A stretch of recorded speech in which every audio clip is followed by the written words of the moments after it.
There is a game you play every single day, a game you have been playing your entire life, whether you know it or not. It's a game with no breaks, no timeouts, and no substitutions. It is the game for control of your own mind. And if you are honest with yourself, you will admit that you are losing. Think about it. How many times have you been hijacked by a thought? How many times has a simple worry turned into a storm of anxiety that you couldn't escape? How many times have you found yourself in a state of emotional chaos, feeling like you are a slave to your own feelings, your own doubts, your own fears? You've been told that a strong mind is a calm mind, that it's a mind without problems, a mind free of struggle. But that is a myth. That is a fantasy. The mind is a battlefield. And what they don't tell you is that a powerful mind isn't one without a war. It's one that knows how to win it. The mind is not a peaceful garden. It's a wild, untamed wilderness, filled with dark caves of doubt and towering mountains of fear. And most people live as a tourist in their own minds, wandering aimlessly, hoping they don't get lost, hoping they don't get attacked by a sudden storm. But the great thinkers, the ones who truly mastered themselves, they didn't just visit their minds. They owned the land. They mapped the terrain. They understood its dangers and its strengths. They didn't try to get rid of their problems.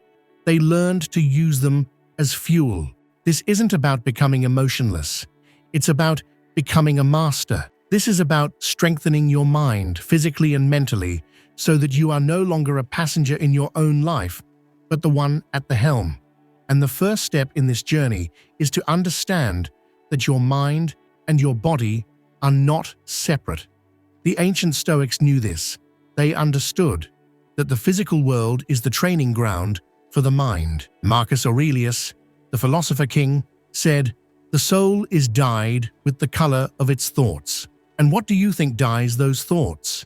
Your actions, your habits, the way you treat your body. Your mind is a muscle. If you want it to be strong, you must train it.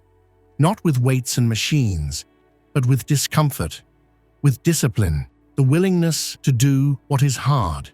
Think about the physical pain you've avoided, the cold showers you've skipped, the morning run you've postponed. Every time you choose comfort, you are sending a signal to your mind. I am weak. I cannot handle what is difficult. And every time you choose discomfort, you are saying the opposite. You are teaching your mind that it is capable, that it is resilient. This isn't about masochism. It's about building a foundation of resilience. It's about training your nervous system to handle stress and chaos so that when a real crisis comes, you don't break. You stand firm. Seneca, another great Stoic, said, "Difficulties strengthen the mind as labor does the body." You don't get a powerful body by avoiding the gym. You get it by lifting heavy things, by pushing past your limits. The same is true for your mind. Your problems are the weights.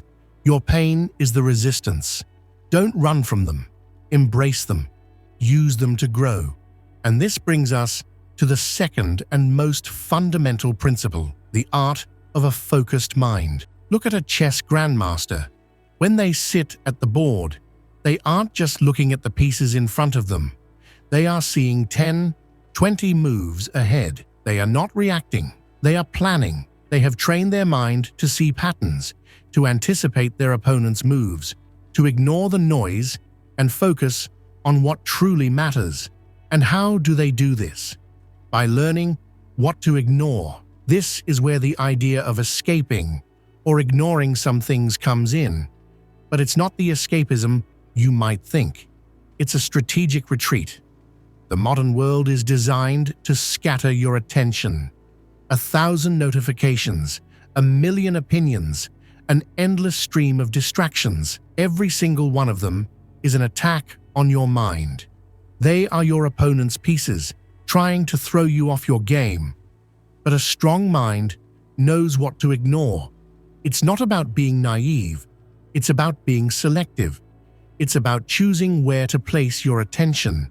Because as the Stoic philosopher Epictetus said, If someone succeeds in provoking you, realize that your mind is complicit in the provocation. You have the power to decide what gets through to you. You have the power to decide which thoughts you will entertain and which you will dismiss. This is the ultimate form of power, control over your internal world. Think about it. Most people live their lives in a state of constant reaction. They react to a hurtful comment. They react to a news headline. They react to a social media post. And every reaction is a piece lost on the chessboard. Every reaction costs you energy, peace, and control. But the master player doesn't react. They observe. They analyze. They choose their move with purpose. And this is where we get into the core of how to physically and mentally strengthen your mind. It's not about fighting your thoughts. It's about learning to watch them without judgment. Carl Jung, the great psychologist, spoke about this.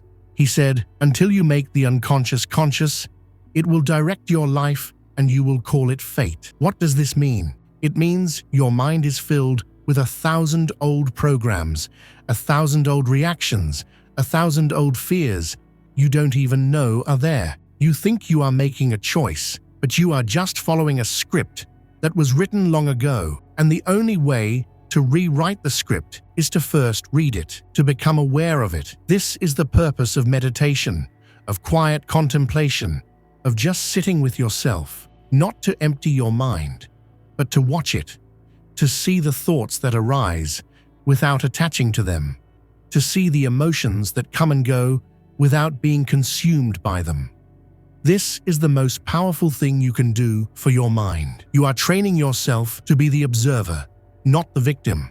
You are training yourself to see the chessboard from a higher perspective, not just from the position of a single pawn. And this brings us to the most difficult part of all, confronting your own shadow. Jung also said, "One does not become enlightened by imagining figures of light, but by making the darkness conscious." Most people spend their entire lives running from their own inner darkness. They run from their shame, their anger, their resentments. They bury them deep inside and pretend they don't exist.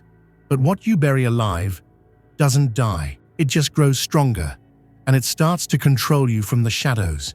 A powerful mind is one that has the courage to go into the dark caves of its own being, to face its fears, to understand its demons, to look at itself with honesty and say, "This is who I am. This is what I have done.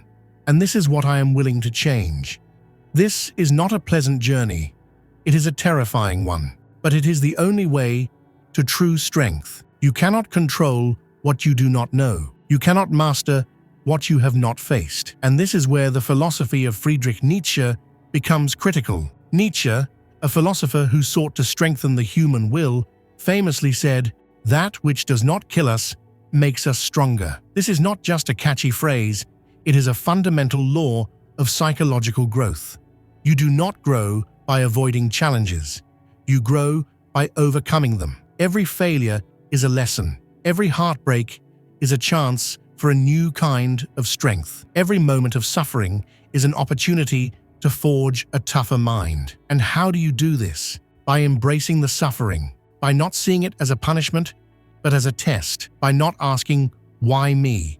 but asking, "What can this teach me?" This is the true meaning of a powerful mind. It's not a mind that feels no pain. It's a mind that can transmute pain into power. It's a mind that can take the fire of life and use it to forge a stronger self. You've been taught to avoid discomfort, to escape struggle, to seek endless pleasure. But this path only leads to weakness. This path only leaves you brittle and fragile, easily broken by the first storm that comes your way. The path to a powerful mind is a difficult one. It's a path of discipline, of self-awareness, of confronting your own weaknesses. It is the path of the warrior, not the tourist. It requires you to build physical discipline, to willingly do what is hard. It requires you to learn what to ignore, to protect your mental energy from a world that wants to steal it. It requires you to confront your own shadows, to understand your own darkness, and to use it as a source of power.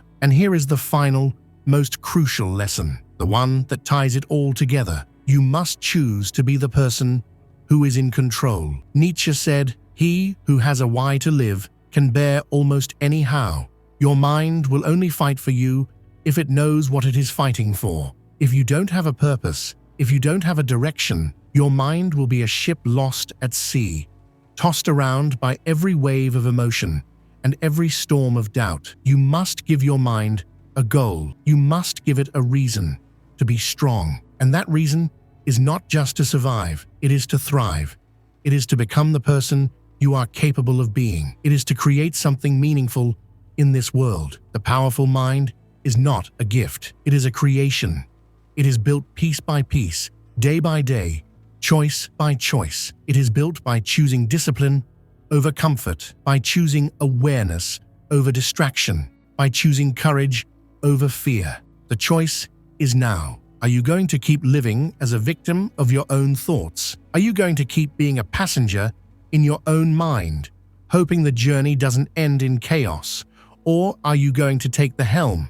Are you going to take responsibility for your own thoughts, your own feelings, and your own life? Because the world doesn't reward the apathetic. It doesn't reward the weak. It rewards those who have the courage to master themselves. And now I ask you, how much longer are you going to wait before you demand the best for yourself? The choice is yours, and the game has already begun. Subscribe for more free, valuable videos.